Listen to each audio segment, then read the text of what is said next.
سوال نمبر 10، کیا آپ نے غور کیا کہ اللہ نے ربکا تیرا رب کیوں کہا، اللہ کیوں نہیں کہا؟ سوال، سورہ نصر میں ربکا یعنی تیرا رب کہنے کی کیا حکمت ہے؟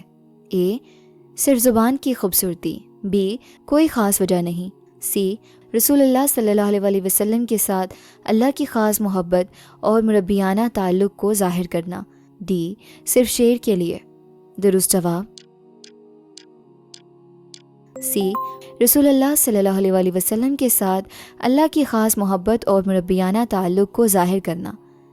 اللہ نے فسبح بحمدی ربک کہا، اپنے رب کی تسبیح کریں۔ اللہ نے اللہ نہیں کہا بلکہ ربک تیرا رب کہا۔ یہ بہت خاص بات ہے۔ رب کا مطلب ہے پالنے والا، سنبھالنے والا، محبت کرنے والا، اور ربک یعنی تیرا رب کا مطلب ہے وہ رب جو خاص طور پر تیرا ہے۔ یہ رسول اللہ صلی اللہ علیہ وسلم کے ساتھ اللہ کی خاص محبت اور مربیانہ تعلق کو ظاہر کرتا ہے۔ اللہ کہہ رہا ہے، اے میرے محبوب، تیرا رب تجھے اپنے پاس بلا رہا ہے۔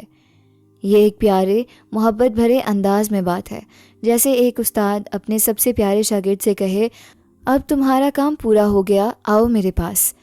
اللہ ہمیں سکھا رہے ہیں کہ اللہ اپنے بندوں سے محبت کرتا ہے۔ وہ صرف خالق نہیں بلکہ رب بھی ہے، پالنے والا، محبت کرنے والا۔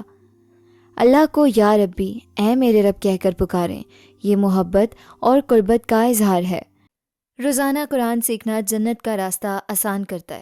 اس خوبصورت سفر میں شامل ہونے اور اپنی آخرت سنوارنے کے لیے ابھی سبسکرائب کا بٹن دبا دیں۔